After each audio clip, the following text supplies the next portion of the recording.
Bueno, esta exposición me dejó un poco más frío de lo que entré. Entré sin ninguna expectativa, sin conocer siquiera al artista, simplemente ver y descubrir lo que me estaba mostrando, ¿no? Y incluso ni sabía que el 5 de marzo de 2024 pues falleció, o sea, no sabía nada de este artista. ¿Y por qué? Porque prácticamente el arte contemporáneo no me aporta mucho y porque veo que lo que están haciéndose son copias de copias de copias y hay poca genialidad y poca creatividad. Y bueno, en esta exposición pues lo que ves es lo que hemos visto todos tantísimas veces, que son esos cuadros pues llamados vulgarmente cuadros feos, ¿no? O cuadros que no aportan mucho. ¿Qué es lo que vemos? ¿Qué es lo que vemos aquí? Pues vemos figuras geométricas, figuras pues, ya que después de investigar a este artista, pues él estudió arquitectura y ya ahí pues ya se puede saber más o menos, ¿no? Aunque bueno, incluso no hace falta estudiar un poco su biografía para darte cuenta de que es claramente alguien muy técnico, alguien que se centra mucho en la técnica y alguien que se centra mucho en la arquitectura, más que en el arte, más que en la curva. Mucha línea y poca curva, ¿no? Podríamos decir. Y esta exposición muestra mucho pues ese desglose, ese camino creativo que tiene el artista en esos procesos técnicos, donde ni siquiera, pues como tantísimas veces hemos visto también, pues ni siquiera se pone título a las obras, el clásico sin título. Y está claro que el siglo XX ha sido pues quizá el siglo más influyente en todas las artes y en el pensamiento humano. No solamente también en la ciencia, yo creo que sería el siglo más trascendental que ha tenido la humanidad. Y eso, naturalmente, se ve expresado en el arte. Porque el arte no es más que eso, el espejo de cómo está el alma del ser humano en ese momento, en esa época concreta. Y curiosamente poco ha cambiado el arte en este último siglo. Con lo cual deberíamos preguntarnos si estamos aportando algo o si realmente hemos entrado en una inercia autodestructiva y poco creativa y una producción en serie masiva, donde la creatividad y la originalidad pues no tienen espacio. Y no solamente espacio en la expresión, sino en las galerías de arte. Parece ser que nos interesa mucho pues que la gente sea creativa. Quizá porque los cuadros que ya conocemos pues dan dinero y lo demás pues sería arriesgado, ¿no? Para esos galeristas, ¿no? Esos pujadores y esos, al fin y al cabo, especuladores del arte. Aquí nada más entrar podemos ver ese desglose creativo y más recordaba ese toro que está en el Museo Picasso, en el que podemos ver pues esa síntesis, ese esquematismo hasta reducirlo a prácticamente líneas. Y claro que me parece interesante porque es Picasso, porque lo hizo hace más de un siglo y porque en ese momento era algo nuevo. Sin embargo, ¿cuántos artistas a lo largo de este siglo y ya en el siglo XXI, ya 24 años en el siglo XXI, pues han hecho lo mismo? Y veo que hay una obsesión por parte de muchos artistas de mostrar la técnica. Técnica sin técnica, como diría yo. Porque mucha técnica y pocas nueces. Esto tiene evidentemente un propósito especulativo y es que cuanto más técnica, pues más puedo parecer que es profundo mi trabajo. Y cuanto más extraña la técnica, pues más peculiar soy y más peculiar es mi obra. Y está claro que muchos artistas tienen una base técnica, una base técnica muy potente, como podemos verlo en Picasso. Como decía antes, Picasso, es que Picasso es Picasso. El resto de los artistas que han venido después, pues no se le acercan. Ni a él ni a muchos otros, como Vasily Kandinsky, como Duchamp, como otros artistas que eran, pues, los primeros, la vanguardia.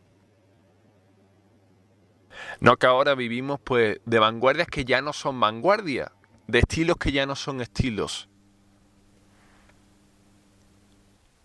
Y es que la apatía en muchos artistas puede verse incluso en esas reseñas, en ese sin título. En ese sin título ya estás diciendo que ni siquiera te has parado a pensar cómo llamar esa obra. ¿Por qué? Porque es en masa. Tú cuando tienes un hijo sí le pones nombre, ¿no? Sin embargo, cuando haces una obra, un artista contemporáneo le pone sin título. Y es que parecen ser esas obras, pues, hijos bastardos, como si ni siquiera el artista los quisiera. Sin embargo, ¿cuál es el valor real de una obra de arte? ¿Quién lo dice? ¿Cuánto vale y cuánto no vale una obra de arte? Porque siendo un poquito críticos, podemos darnos cuenta de que muchos millonarios que ponen esos cuadros de artes feos, por así decirlo, pues no tienen mucha idea de arte, ¿eh? Y algo que sí me pareció interesante fue esta tabla de pintura de ese estudio que tiene este artista, Gerardo Delgado, y eso sí me pareció interesante, ¿no? Que parecía que era como una tabla más que estaba ahí, y ¿por qué no ponerlo, sin embargo, en una pared, ¿no? Y mostrarlo como que eso es arte, ¿no?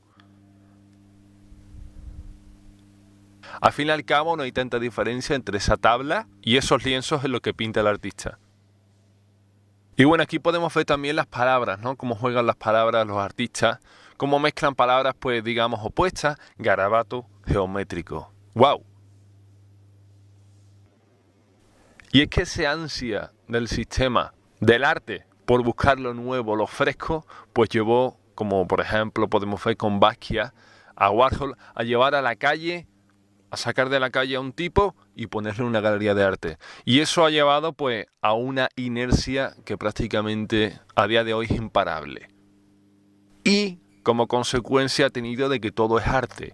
Todo lo que se expone en una galería puede ser arte. Como podemos ver aquí este magnífico extintor, que ya fue considerado en su día arte. O como por ejemplo con Marcel Duchamp, pues ese retrete. Y está claro que este tipo de arte es arte experimental, de que el artista pues se deja llevar, quizá por corriente, quizá por sentimientos propios, porque al fin y al cabo este artista es arquitecto, ¿no? Y eso se ve en su obra, esas líneas, esos colores y esa técnica. Líneas a lápiz que ni siquiera son borradas, ¿no? Que se quedan a medio hacer. Y eso nuevamente le da un aspecto de frescura. Y podemos venderlo como técnica, nuevamente técnica. El artista está inmiscuido en la técnica. Y es que la Bauhaus y las vanguardias posteriores marcaron el arte, pues, al menos por un siglo. Y algo muy llamativo que podemos ver es que los artistas usan la poesía como les conviene, usan poesía, pues para dar ese aspecto de profundidad, ¿no?, a su obra. Obra que, tanto vista en profundidad como a vista rápida, podemos ver que no tiene esencia, que no tiene alma. Y cuando digo alma humana, que parece ser hecha por una máquina y no por un ser humano.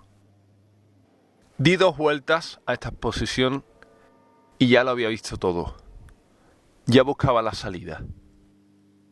Este artista es considerado un referente en España, no solamente en España, sino a nivel global, como un gran artista en la geometría.